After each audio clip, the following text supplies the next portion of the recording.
Welcome to the Valor Flight Crew podcast, hosted by Echo and brought to you by Vertical Helicasts and Vertical Valor magazine. In this episode, hosts Blake Shrider and Mike Fadale sit down with Steve Soliz from Bell Helicopters. Steve takes us through his unique journey from serving as a medic to becoming a nurse, and now playing a pivotal role in shaping the future of public safety aviation. We dive into the importance of collaboration within the HEMS industry, the evolving technology that's driving innovation, and the challenges our crews face on the front lines. We'll also discuss everything from the complexities of maintaining clinical excellence in a high-stakes environment to managing the mental health pressures that come with this demanding work. Plus, we take a look at the global landscape of air medical services and how data-driven decisions and strategic planning are crucial to advancing patient care and safety.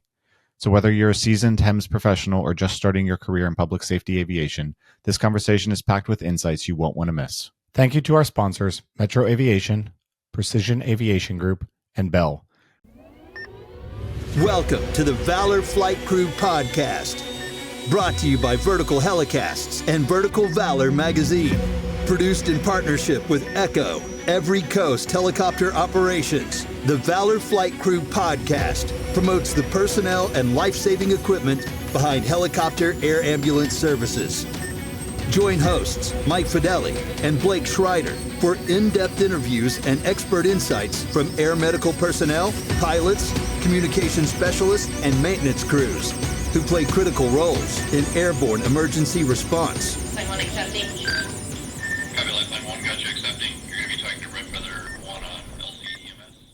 Welcome to the Valor Flight Crew podcast. My name is Mike Fadale, and I'm here with Blake Shrider, and we are your hosts for the VFC podcast. How you doing today, Blake? I'm doing good, Mike. How are you? I'm hanging in there. We have a wonderful 32 degrees here today, so it's a heat wave in Pennsylvania, and I'm absolutely loving it. So I'll take it compared to what we have been the past few weeks. So I see you're in short sleeves there. So yes. We'll call it a win for today. Definitely loving that. Must be nice. Well, we're really excited for the podcast that we have today. Today's going to be a great podcast with Steve Soliz from Bell Helicopters. I'm really excited to have this conversation with him today, talking about some of the current trends in the HEMS industry and going from there. It's going to be a pretty awesome conversation. Definitely looking forward to it. Absolutely. So without further ado, let's go ahead and introduce our guest today. This is Steve Soliz from Bell Helicopters. Welcome, Steve. How are you? I'm doing great, guys. Thanks for the invite. It's great to have you here. We got to chat with you a couple weeks ago and really had some great discussions, and really looking forward to sharing a lot of that with our listeners today. So really appreciate you taking the time to join us and take some time on the podcast. Yes, thank you. I really appreciate it. So Steve, if you don't mind, just to give us a little bit of an introduction of yourself, a little bit of background and where you came from and where you're at now. Yeah, thanks. I am a nurse. So I started off as a medic, though. So in... Blake's over there cheering for the medics. Yeah, exactly. You guys, that's where your foundation is, right? And Right so I joined the Air Force when I had an unsuccessful run at college, and went in the Air Force, and they were hiring. They had a whole bunch of bonuses they were offering, and one of them were for critical skills, the ones they really couldn't recruit for. And the guy told me they had an opening for a job called an aeromedical evacuation technician. And I was like, what is that? He said, well, it's a medic, but you fly in the back of planes. And I was like, man, that sounds great. So I had never, ever even thought about like aviation. So that was 1987. And then it kind of just took off from there. I got my training, did some clinical rotations, and then I was working in the hospital, and I was with all these nurses, and I was like, man, I can do that. And I get paid more, and plus they get to get saluted all the time. So then I went to nursing school, and then right out of nursing school, I got a job in the ICU, Children's Hospital here in San Antonio. And because I had some flight experience in the Air Force, they invited me after about a year and a half, almost 2 years of nursing, to join their transport team. So I started flying with Christus Santa Rosa Children's Hospital, Awesome. Pediatric transport team, and fixed wing rotor, and really got a lot of experience there. And that kind of just one thing led to another. Then started flying all over the place. Moved to Arizona, flew on the Navajo reservation. This whole time I'm still in the Air Force Reserve, so on weekends I'm still flying missions and getting deployed. Got deployed for Just Cause. Well, I didn't get deployed for Just Cause, but I ended up working at the flight line here at Kelly in San Antonio. This is the first place we started getting casualties from that Panama invasion. And then kind of like right when that happened and we started offloading the C-141 aircraft, I'm like, man, I think I found the right job. This is really exciting. This is really good. Trying to help people when they're having their worst day is kind of rewarding. So anyways, essentially I just worked and flew all over the place and ended up getting out, actually. I got out of air medical in 2017 because I was done with it. I was like, there was this whole reimbursement issue. Patients were getting balance billed, and I was getting calls at my organization, and it didn't feel too good. It felt like the industry was broken at the time. And so I took a time out and I went and started doing strategy and business development at a level 1 trauma center here in San Antonio, which was really rewarding. And it was an organization actually that used to own the HEMS program that I worked at for a decade. And so I knew a lot of people there already. So It worked out really well. Did 5 years there, and I was happy as a clam. I was going to retire there. And then Bell Helicopter called me, and they're like, hey, we're looking for someone. I was like, yeah, I know tons of people that could be good at this job. And they're like, no, how about you? And I was like, ooh, I didn't even think about that. And so just like, Pacino in The Godfather 3, when I was trying to get out, they pulled me back in. They pull you back in. And it's good. It's good because, you do have you don't really, you guys realize this, but or sometimes you don't realize it. It's just that you pick up a lot of things throughout your career, and there's a lot of things you can share now. And you do have expertise, there's, immediately I'm like the HEMS expert at Bell, and I'm like, man, that's kind of heavy when you think about it, but you know what, that's what they pay you for. No pressure or anything, right? Yeah, no pressure, right? No pressure. And so, fortunately, not fortunately, but actually just by chance, my entire career, all I flew was in Bell aircraft, and it just, randomly. It's not like I chose the programs. Opportunities showed up, came up, and I went there and followed those opportunities, and they were just Bell aircraft, and even some Almost, of the a little serendipitous. yeah, and even a lot of the fixed wing were Textron. So it's nice being there. Bell's a great place to work. I got great support from my leadership, and it's a good time. Being a brand ambassador for Bell, being a clinician, and being able to talk to the folks out in the field and listen to what their problems are and how we can help. I take that information back to our engineers, and we have a discussion about it. And we see what's coming up and how we can enhance their mission safety and also their mission operational profile with different types of technologies, which I believe we're going to talk about today. So Steve, it sounds like you got to a point where you were ready to retire, and then Bell calls. If I might, so how do you make that transition where you're like, I think I'm ready to hang it up, but then something else keeps calling, right? Or someone, and I feel like I speak for all of us in the HEMS world, where once you get a taste of this and the things that you're able to do, it's so incredibly difficult to just let that go. And how were you able to make that what, I'm still not done yet? Well, it's the same transition, kind of like when you're a line guy, and next thing you know, they ask you to be like a base lead, and then you become a base lead, and then you slowly creep up in your organization into a leadership position, and maybe you'll stop flying, or maybe that's what happened to me. I got my flight shift started going down. Then I started doing more office time. Then I started doing this, and then I'm an administrator at a flight program, and it's tough because you remember when you were a crew member, you're like, that guy doesn't know what he's talking about. That guy hasn't flown a mission in 10 years. No, we've never said that. Exactly. And so the core of it never changes, right? The operational mission never changes, even if you're in the right flyer, when you started, it still was the main objective was to move a patient from A to B safely as possible. And, but what happened was when you lose the passion, when it stops being fun, when I started getting in the middle of this whole insurance company and HEMS program with billing, it stopped being fun. And, right. And there was nothing we could do, okay, we give a 20% discount if you pay in cash now, or if you pay now, that can motivate somebody, but we're in an industry where the consumer doesn't have a choice. Yeah. Right. EMS in general, ground or air, people are unconscious, they're in a bad spot. We show up, it's, we moved them. And so, that's what it was. The big thing is, they always say that, right? If you're happy, you never work a day in your life, but eventually it comes a point where you either have to change organizations or change careers. And that's what happened to me.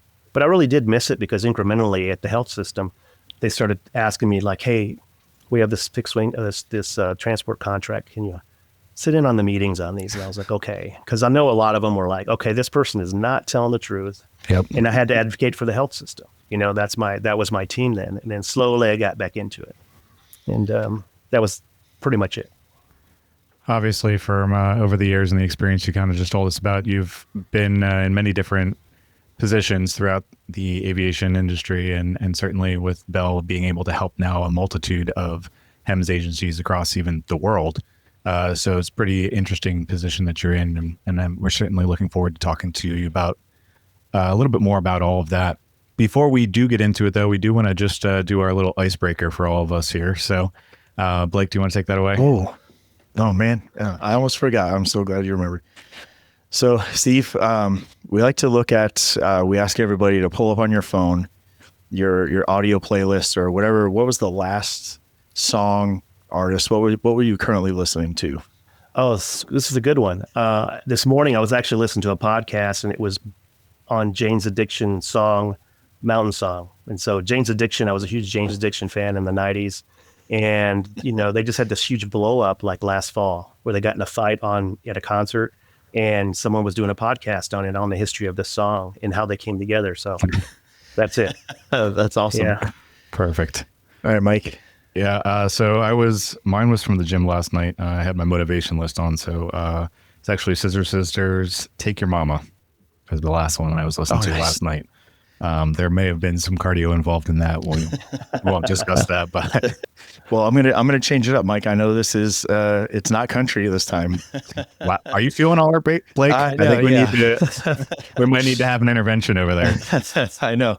I was kind of in my feels lately. Been a little bit rough at work and things. So I had a good playlist on some Christian gospel and that going. So I was listening to like a radio channel based off of Brandon Lake, and the last song was Just Like Heaven was the last one that was playing. Very nice. Very nice. All right. Well, thanks for playing along with the icebreaker for us. We're still waiting for like a Taylor Swift or someone to throw out like a Backstreet Boys or you may catch someone on a weekday, Yeah, I know. Well, we did have an interesting one the other week where one of our guests was listening to Swingle Jingle. It's a very interesting one. I still haven't looked it up, but I plan on it here. You're scared it's going to mess up your algorithms. I'm quite frightened of all of that. Yes. So, Steve, we actually got to meet you a little bit briefly at the last Echo conference. I was just curious, how did yourself and Bell get involved with Echo, and how did you find out about Echo, and what was your impression of coming to the conference last time? Well, Bell actually started attending Echoes when it was East Coast, just East Coast only. Yeah, way back when. And so one of our regional sales guys, Jim, had told us about it. And so my counterpart, his name's Terry Miauchi, he does parapublic. He's a ex-law enforcement pilot, commander, does fire, all that good stuff, right? And so he was like, Steve, this is a really great conference. When I first got hired, it was funny. I'd gotten hired like in July, and there was the conference here in Austin.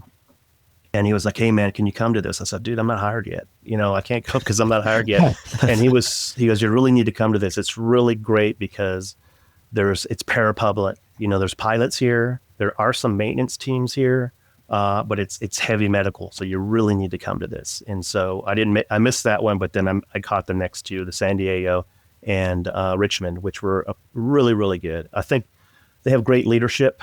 Their board does an incredible job of supporting it and keeping it.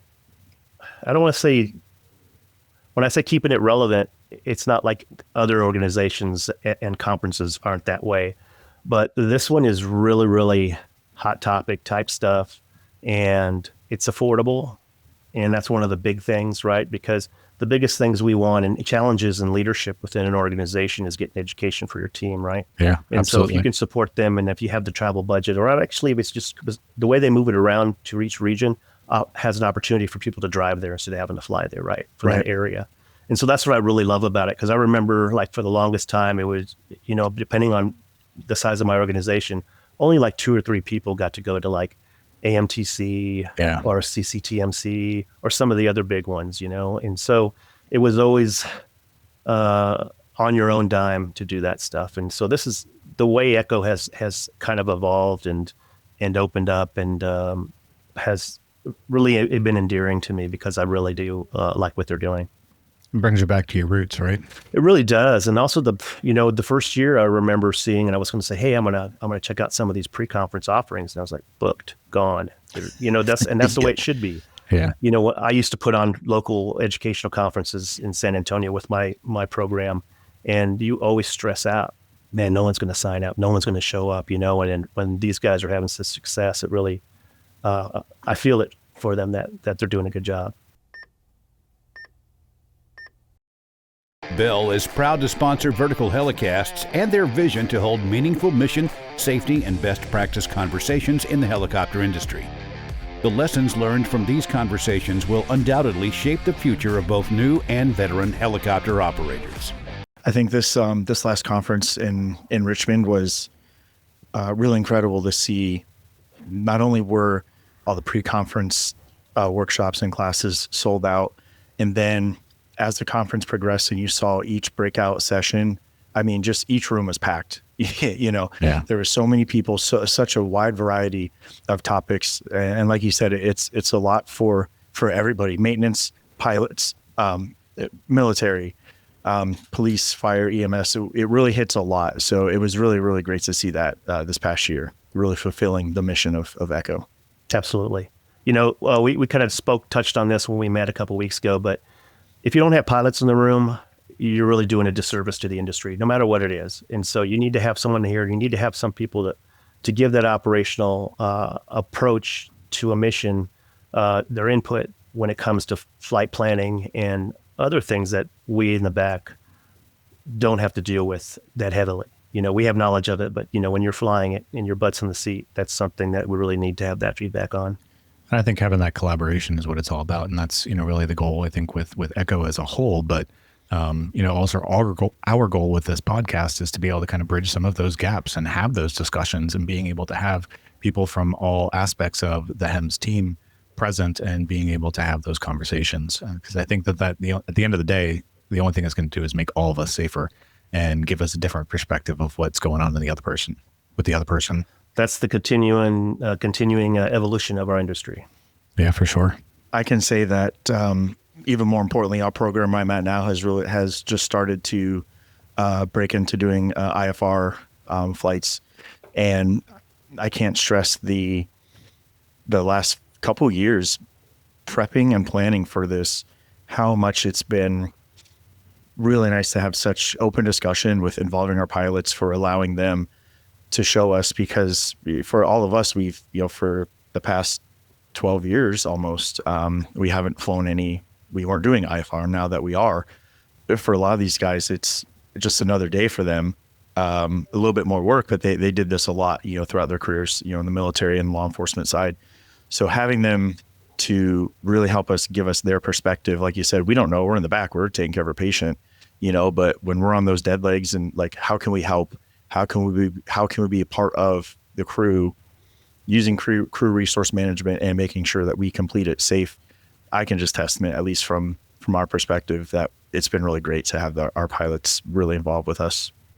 Certainly takes some getting used to if you've never done it before too. Yeah, absolutely. The first time I ever did a IFR mission, I was like, what is happening here? Yeah, exactly. Climbing into the clouds. Exactly. All right. Well, to get into a little bit more of the nitty-gritty topics that we wanted to talk with you about, we wanted to look at some of the changes and trends that we're seeing within the industry.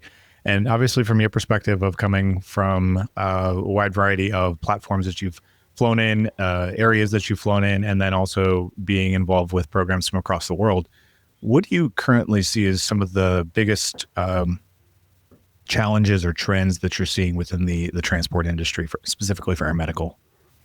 It's more of a North America centric drive on this one. It's being able to carry more, Sure. and more payload. Yeah. We're we're in a unique market here in the U.S. I think we do it extremely well. We're extremely safe. Over the years, we've evolved to be a super, super safe industry.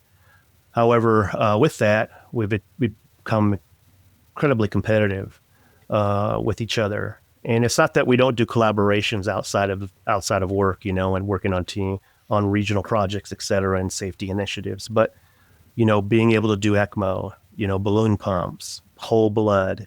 So where are you putting all that stuff? And if you're a program that can't afford a larger twin-in aircraft, I got a 407 or I got a 350 or, a 125, where am I going to put this stuff? And how am I going to be able to secure it safely? And how is it not going to, affect my egress? And also we can still do our legs of mission that we want to do. So that's one of the big things. So with a lot of us in the industry are working with lighter weight materials for engine building.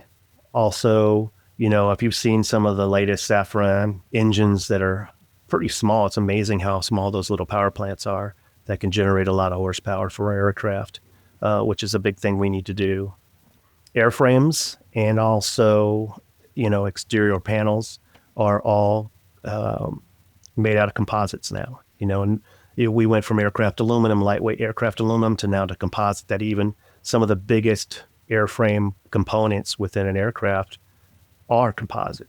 They're that advanced, and that gives you a great weight savings to help enhance your mission. From safety initiatives, they're going to see a lot of stuff when it comes to avionics. You guys probably are aware of this as well.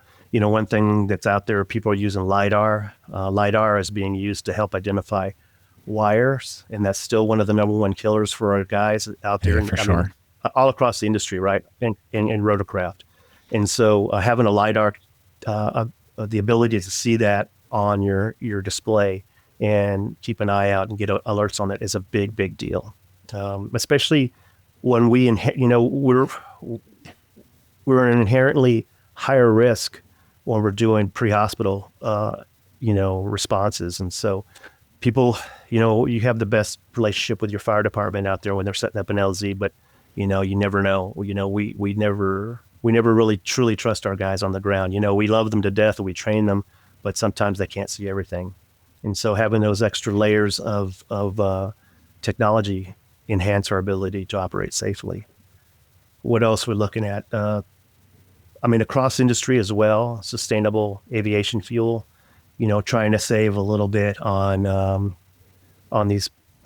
I think most of the engines now can actually run on SAF, but it's biofuel mixed with petrol, which gives us a better fuel alternative with less greenhouse gases, et cetera, and exhaust issues. However, one problem with that, as you guys are aware, is that since it's not really being supported that heavily by the government, the prices haven't come down. So, once the government gets behind it and starts saying, hey, we should do this more, then you'll see more manufacturers coming out, then the price will come down. Because right now, SAF is a little bit on the high end.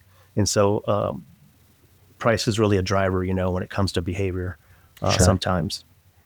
Autonomous flight, get a lot of questions about that, as you guys know. Time out on that. I don't know if I'm ready for that yet. Yeah. So I don't know if you guys have heard about Skyrise, what Air Methods is doing. They teamed up with an organization called Skyrise, in which they got a R44, and they kind of stripped it all out, took out all the servos and all the hydraulics and everything, and replaced it to do fly-by-wire, essentially. Wow. And it's being replaced with an iPad. So, this is still the A model, and they're doing a lot of cool stuff with it. And I think I don't want to say X, but the head of VAI, Mr. Viola, that just departed, did a flight with them, I think, or at least saw a demonstration of it. And so that's a big deal. We actually have our fly-by-wire aircraft that's coming out, the 525, and we're just waiting for it to be certified. And so that actually has triple redundant safety systems, and it gives it takes out a lot of weight for the flight controls, and is an interesting dynamic. We have I want to say it was mid last year, we had an alpha project. It was called from Bell, and it was actually a essentially just an agnostic flight control system that we actually put in a 429, but it's not a 429 centric system. And so it's an aircraft laboratory for future autonomy. That's what the ALPHA stands for. And that's something that we're doing at Bell, but I know other OEMs are also working on similar things because, this whole eVTOL thing is kind of creeping up on us, and their goal is to replace helicopters, within the next, 25 to 50 years. So it's going to be an interesting evolution. Certainly. Well, I'm glad I won't have to worry about still flying at that won't point. be flying I hope to be well retired by that point in the game. Yeah, you'll be getting your Amazon packages by a drone. Yeah, no, absolutely. I don't think we're that far off from all of that. And I think in some areas that's already kind of somewhat happening to an extent. So it's interesting. I wanted to kind of take it back for a moment, just talk about, when you said about the trends in the industry with wanting to do more.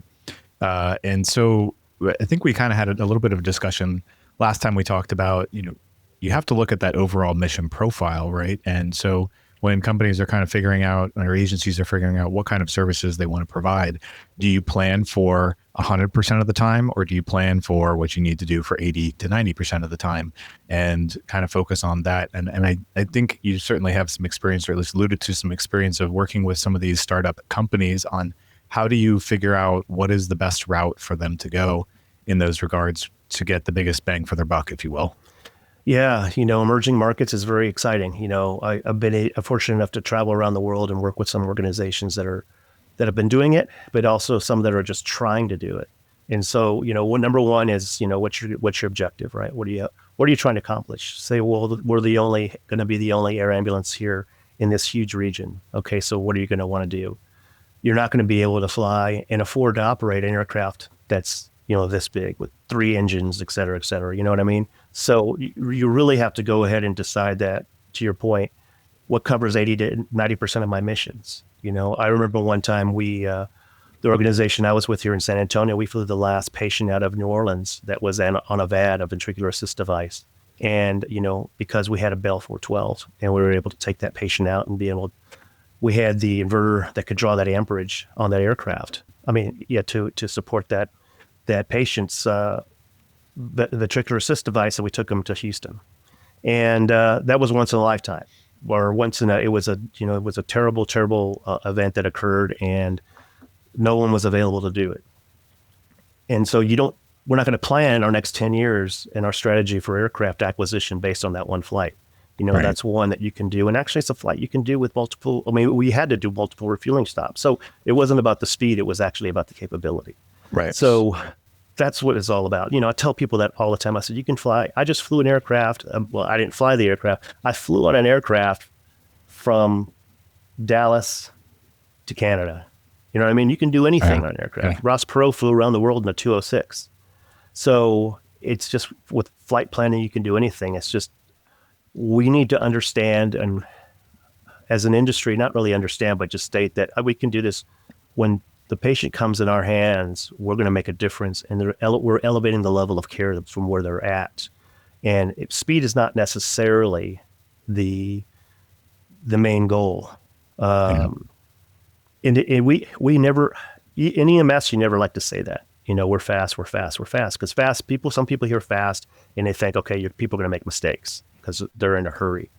And that's a bad precedent to put forward. And so we say that, we're an extension of, X healthcare system, depending on your affiliation or whatever it is, and saying, once you're here, you'll be stable, just like an ECMO team.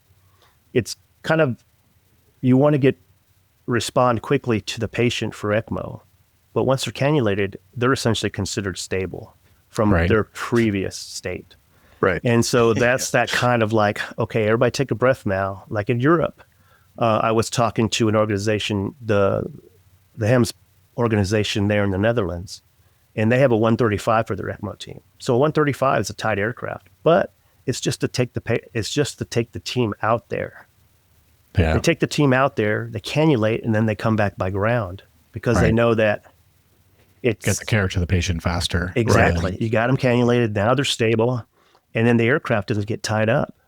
and is able to respond to other missions, which is super smart. They're actually publishing a lot of paper there. The Dutch are doing an amazing job out there, and I'm sure other people are doing it within the world.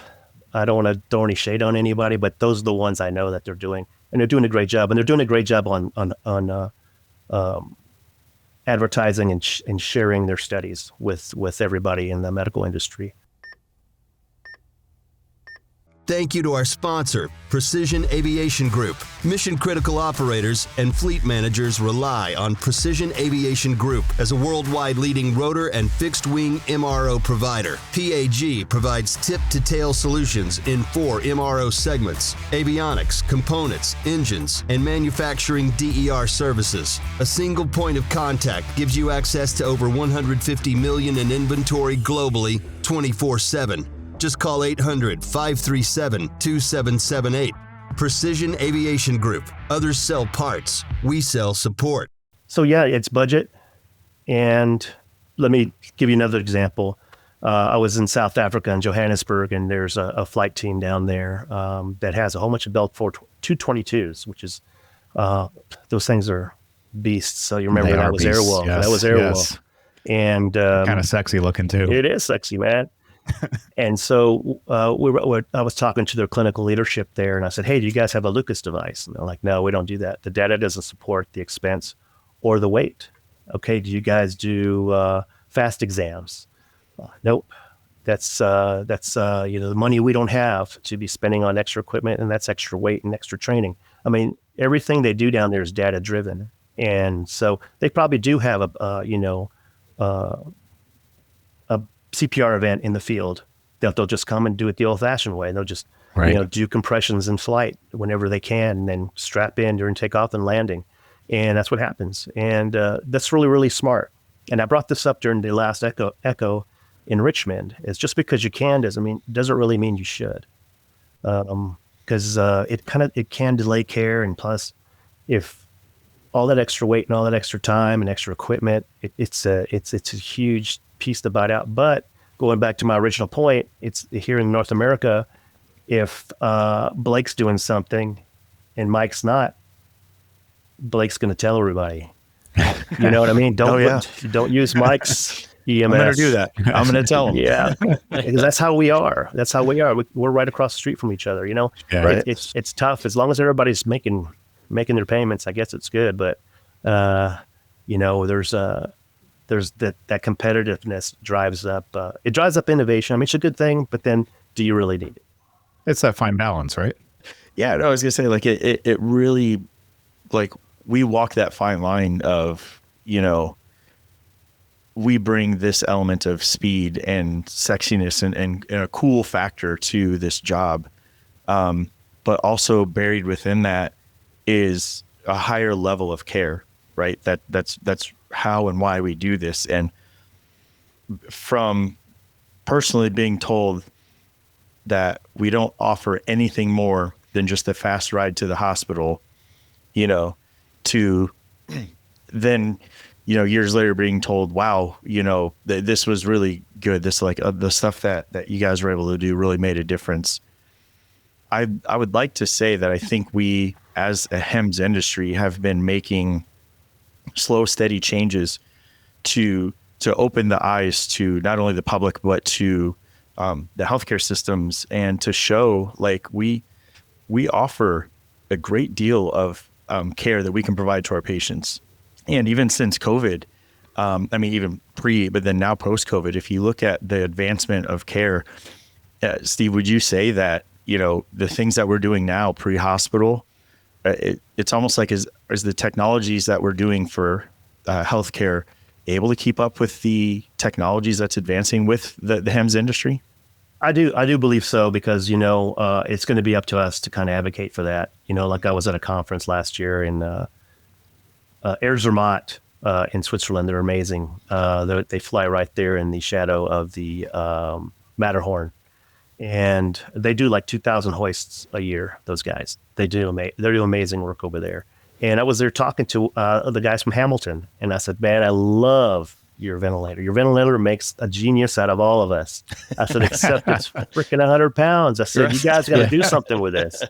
You guys got to do something better. You know, you got to think about this. I said, because being in the military, we always call it like backpack technology, right?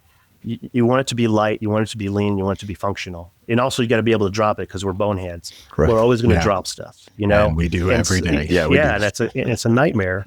And so, you know, pushing towards that. And he goes, well, we are working on this. And I said, you know what, we were thinking about this, about having a port and, maybe an oxygen port here. And I was like, well, you don't need an oxygen port anymore. Remember this, man. This is what mixes too.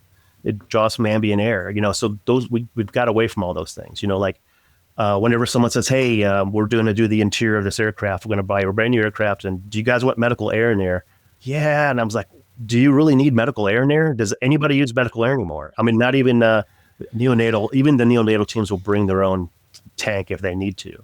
And I said, just think about that. It's just another expense, but if you guys want it, you can have it. Sure. Yeah. You can have anything for the right price, I guess, right? You really can. Everything's customizable, but do you really need it? And it's that whole mentality of, you guys know this, especially when it comes to clinicians. I believe it's still going on, but guys don't want to restock the bags after a mission, so they're going on a scene call and they'll try to push as many stuff into their pockets, or if they're wearing a vest to go there, this is what I'm going to need. Because then they pop it locks. It's like, oh man, we make it another flight, and I don't want to be in there restocking. I said, well, that's why we have 2 bags. I need easy access to all this stuff. I can't be fumbling around in a bag for it. I've heard it all, Mister.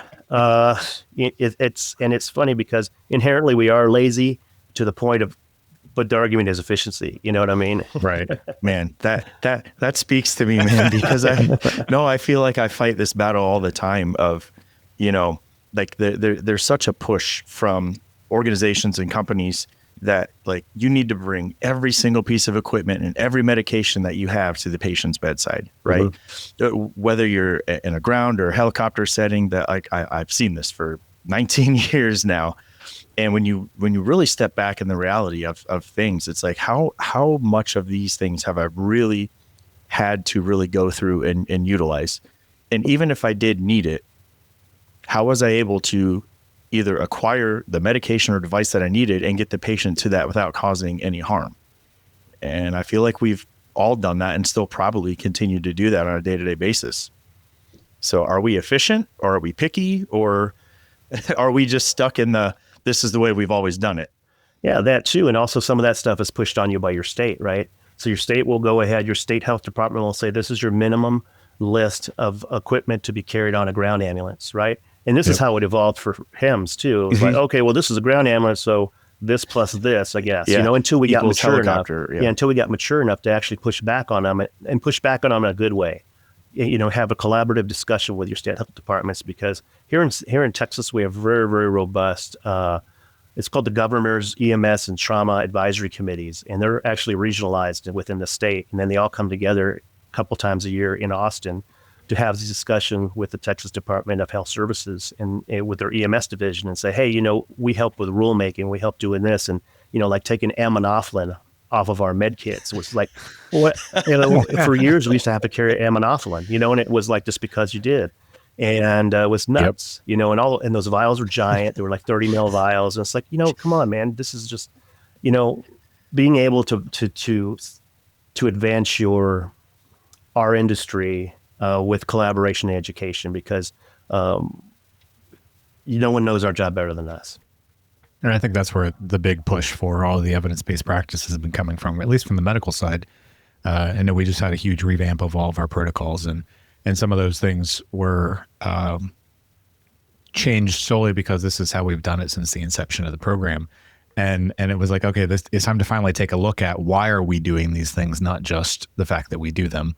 And a lot of the evidence-based practice was leading us in a little bit different direction. And it's interesting to see how the care and the way that we care for those patients has transitioned after taking a look and a deep dive into the reasons behind why we're doing some of these things. Yeah. I mean, it's a scientific method. I mean, it's the same thing for SMS. I mean, we're implementing something or reevaluating it. If it doesn't work, let's try something different. I mean, it's just a circle, you give it intervention. Did it work? Continue or change it, I feel like often in the medical world, I feel like, and maybe it's because of system, driven and design processes. I feel like sometimes we spin our wheels because we get stuck in that, well, this is the way that we've always done it. And maybe it's kind of worked for a certain period of time. Maybe I'm wrong. I feel like we often get kind of stuck in that cycle of just, we're unwilling to change, even though we know that this could really be good, but there's always this like threat or just like fear of either something litigious or like, obviously we don't want anything detrimental, but I feel like it's using that same process, right? Like, let's try this. If it doesn't work, can we improve it? If not, we'll try something else. I feel like we could only help ourselves by continually trying to reevaluate these things that we're doing, from a HEMS perspective, and we can still provide incredible care to our patients, and we can just continue to keep up with these technologies and things that are coming out. Yeah, absolutely. And I think one of the best ways to remedy that is to bring a buddy. You know what I mean? It's like when I used to be the president of Texas Association of Paramedical Services, and you look across these meetings over these years, it's the same dudes and gals. I mean, the same people over and over again. It's like, and when I left there, I challenged them all to start bringing younger people in to participate, because that's where you get that innovation from. That people that are actually there, that are newer in their career but are smart. I mean, you're not going to grab the C student in your organization to come to these meetings. You're going to grab the A students Right. that are younger to come up, because those are your future leaders. Bring them along and get their input and find out what's happening and what I'm not making light of it, but what are the cool kids doing? What are you hearing out there? What are the things that are working Right. that we Right. should change, that we don't that people don't like?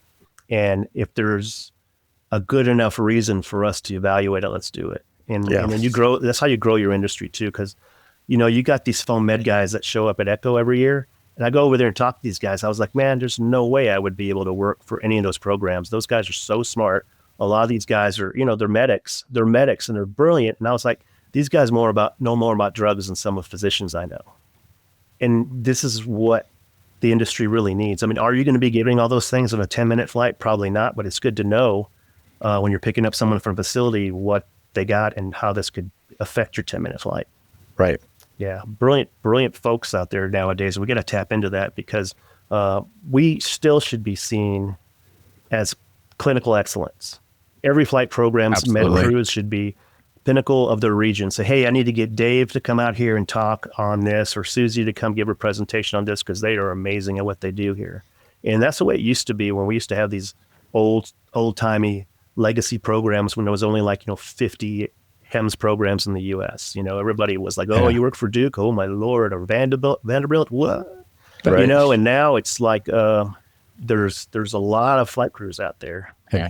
But I still feel like at the same time, that's the whole premise for a lot of us of why we get into this industry, is because we want to be functioning and practicing at that level that is, the kind of pinnacle of our career, and being able to bring that cutting edge medicine to the bedside. And yeah, we all like showing up in a cool helicopter, but at the end of the day, it's because of the level of care that we're providing to those patients and the access to getting them to those level 1 trauma centers or cardiac centers or stroke centers, and being able to provide that along the way. I think at least I hope that's why most of us are still getting into this field. And that it's not because it's the cool helicopter that we're showing up in.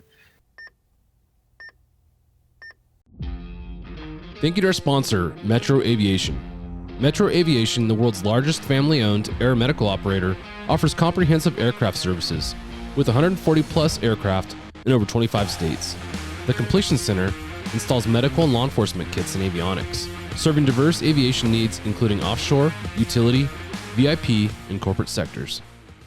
I'm trying to actually project that too in some of the emerging markets. I've been spending a lot of time with programs in China, and I try to lean into them and saying, your flight crew, your people out here should be the clinical leaders in this region. They should be out Absolutely. there giving classes. They should be doing this. This is an extension of your program, and that's easy. It's easy. It's like a walking billboard, and they don't really get it. I think it's just because there's different ways of thinking, which really always.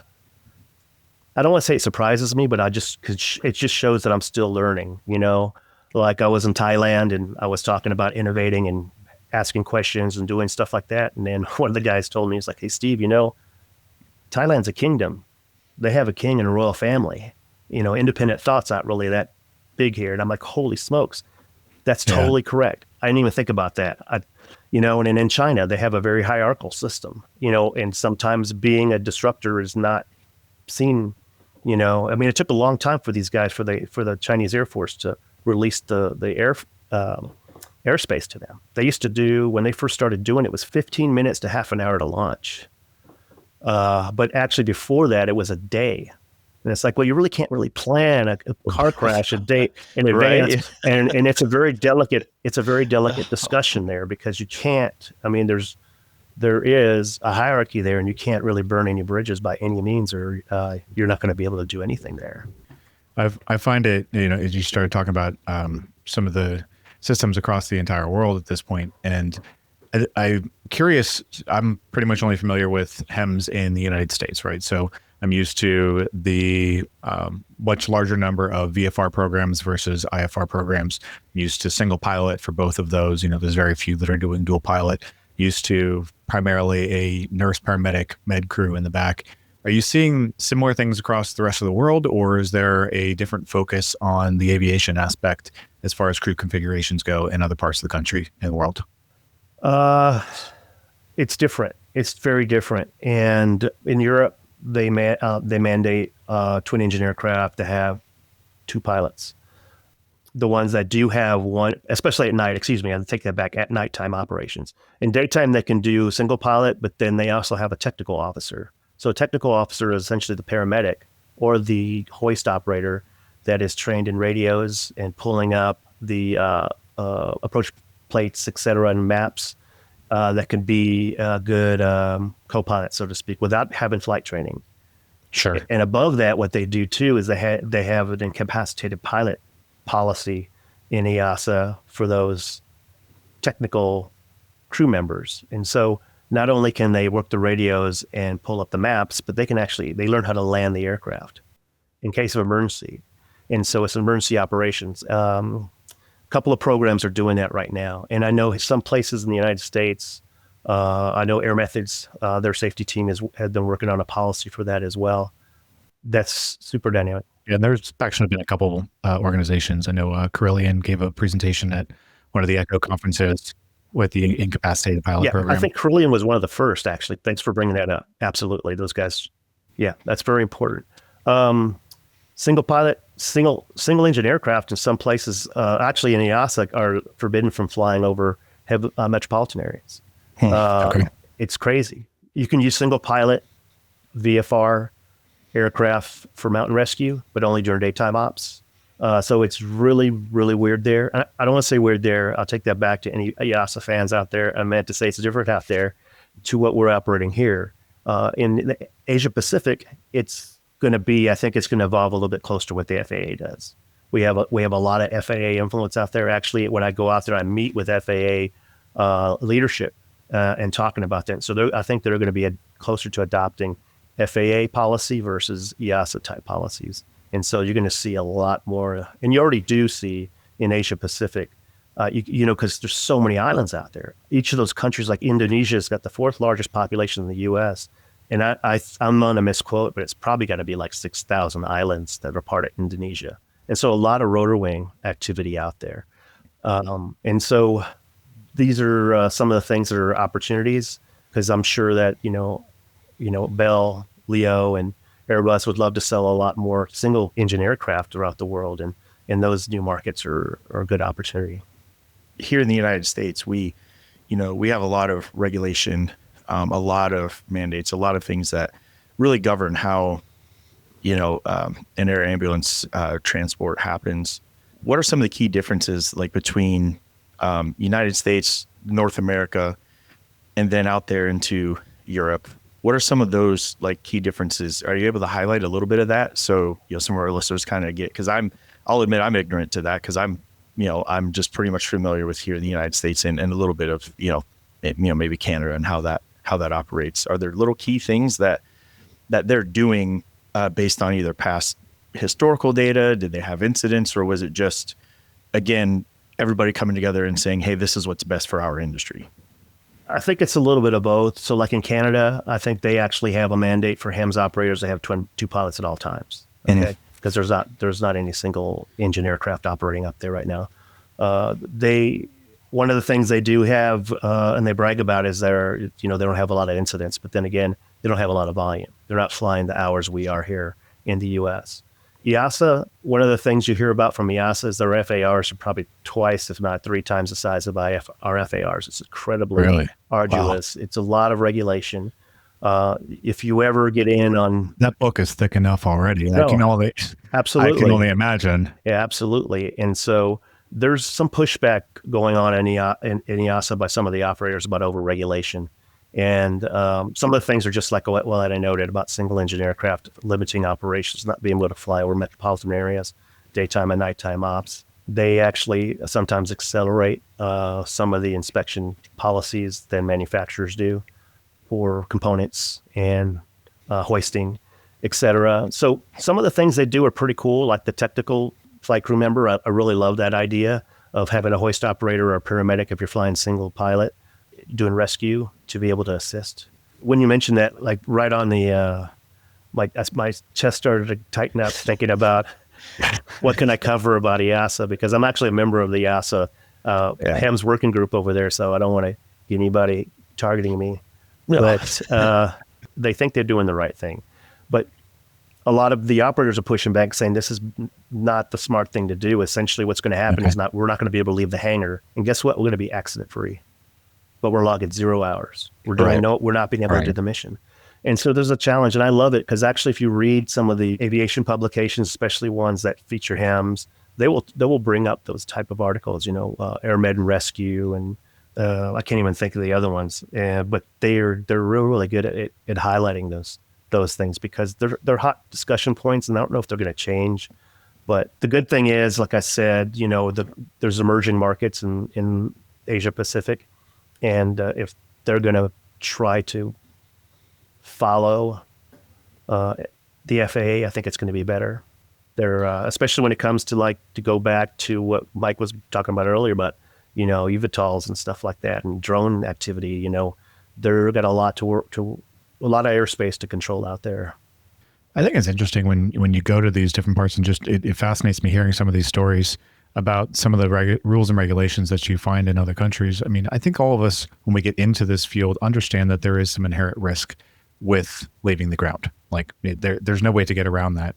But it's about how you mitigate those risks and how you improve your safety margins and the implementation of that crew resource management and making things as safe as possible to be able to provide that mission to our patients. And I know for my particular program, we sit up front when we're on the non-patient leg, and I love to be able to help where I can. But unfortunately, there still are some rules and regulations in place. There are things I'm not allowed to touch and things I'm not allowed to do. And it is what it is at this point. But I'd love to see that advance as we continue on within this industry and continue to make things safer. Having 2 eyes on something versus one is always going to improve, your ability to figure out what's going on and how to correct the problem. Behind every sign is a story of someone doing something wrong, right?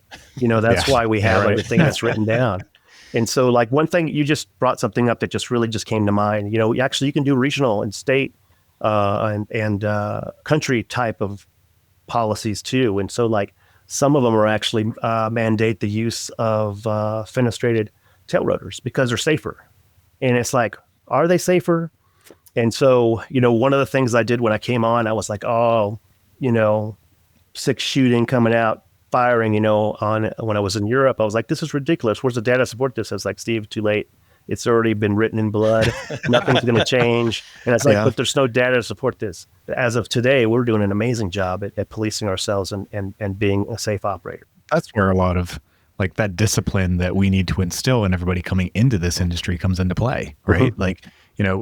Yes, you can use Fenestron versus non-Fenestron helicopters, but it's about the discipline that you have and making sure that you're doing the safe thing each and every time, and you're not getting lax on those practices and policies, and that you're doing the things that you can in order to ensure the safety, whether you're doing hot or cold operations with those kind of aircraft. It's just all of those little things that we need to instill in ourselves, and it's not, oh, I looked at the bags yesterday. I'm okay. I don't need to look at the bags today. I'm going to take a little break. No, you still need to go through the bags every single day, and you need to make sure that you know where everything's at and that you're doing the same policies and practices and procedures to make sure that there's A, that muscle memory, but B, that you don't get, lax on yourself and take the shortcut ever, because you can't take the shortcut in this industry. And I think that's what makes us safer each and every time. One of my very first flights I ever went on with the pediatric team, the RT didn't do his RT bag check. And so we ended up doing a fixed wing flight out to West Texas and picked up this kid that was in pretty bad shape, and the vent tubing wasn't in there. So guess what the RT had to do the entire flight? Oops. Bag. Yeah. Oh my Lord, man. And guess what? The RT never forgot it. Yeah, exactly. I think he still has blisters to this day, and that was and that was in the 90s. Yeah. I mean, because you never know, right? I mean, that's the reason for it. It's not because, we just want to keep you busy. It's because, last night Blake had 3 back-to-back missions and he could have missed something, Yeah, for sure. And it happens. Which is 100% true. And I think that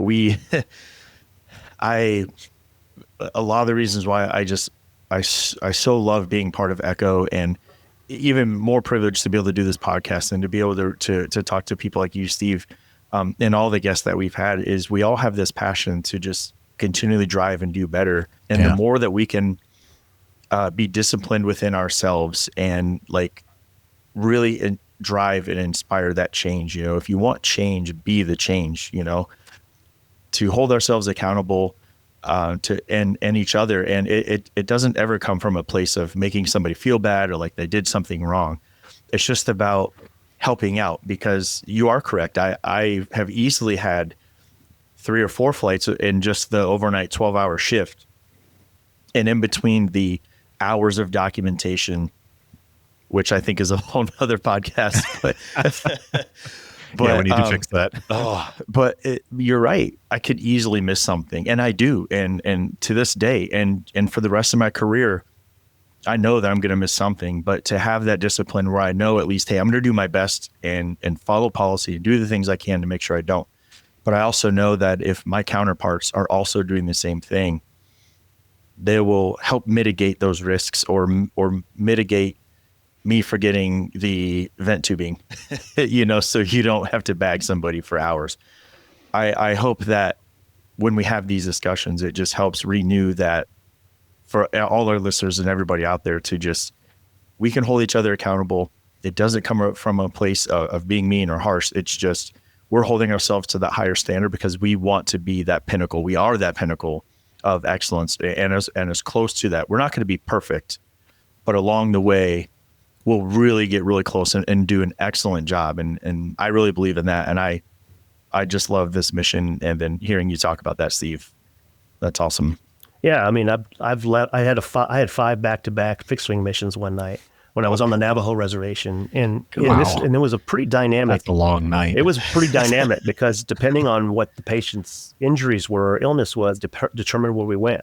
So like if it was a trauma, we'd go to Albuquerque. And if it was a cardiac, we'd go to Tucson. If it was a OB, high risk OB, we'd go to Phoenix. And if it was a CT, we used to do the CT. They were called what we used to call them, wait and return missions, where someone got a head injury and we'd fly to Flagstaff, which was pretty close. They'd spin them, and if their CT was cleared, we'd fly them back. So it was nuts, man. And so one time I left my narcs in a ground ambulance in Phoenix. Oh man. And actually I was the base lead. I was the base lead at the time. And so, man, I puckered up big time. I was like, well, and then right after that, I called my FlyCom and I put us down. I put us down because I was like, I don't feel safe, because how could I forget that? Right. How long did it take you to live that one down? Thanks for joining us for this episode of the Valor Flight Crew podcast. Don't forget to like and subscribe to hear more stories that promote the personnel and equipment behind the missions in public safety aviation. Lastly, stand by for a message from our sponsors. Thank you to our sponsor, Precision Aviation Group. Mission-critical operators and fleet managers rely on Precision Aviation Group as a worldwide leading rotor and fixed-wing MRO provider. PAG provides tip-to-tail solutions in 4 MRO segments: avionics, components, engines, and manufacturing DER services. A single point of contact gives you access to over 150 million in inventory globally, 24/7. Just call 800-537-2778. Precision Aviation Group. Others sell parts. We sell support.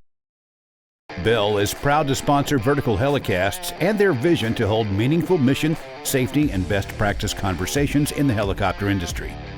The lessons learned from these conversations will undoubtedly shape the future of both new and veteran helicopter operators. Thank you to our sponsor, Metro Aviation. Metro Aviation, the world's largest family-owned aeromedical operator, offers comprehensive aircraft services with 140-plus aircraft in over 25 states. The Completion Center installs medical and law enforcement kits and avionics, serving diverse aviation needs including offshore, utility, VIP, and corporate sectors. That's a wrap for this episode of the Valor Flight Crew podcast. Thanks for tuning in, and a big thank you to Steve Soliz for sharing his incredible journey and insights into the world of public safety aviation. From the front lines of patient care to the future of HEMS, there's so much to take away from today's conversation. We hope you enjoyed this discussion as much as we did, and that you're just as excited about the continued advancements and trends in the HEMS industry. If you enjoyed this episode, don't forget to like and subscribe. And be sure to tune in next time on the Valor Flight Crew podcast to hear more stories that promote the personnel and equipment behind the missions in public safety aviation.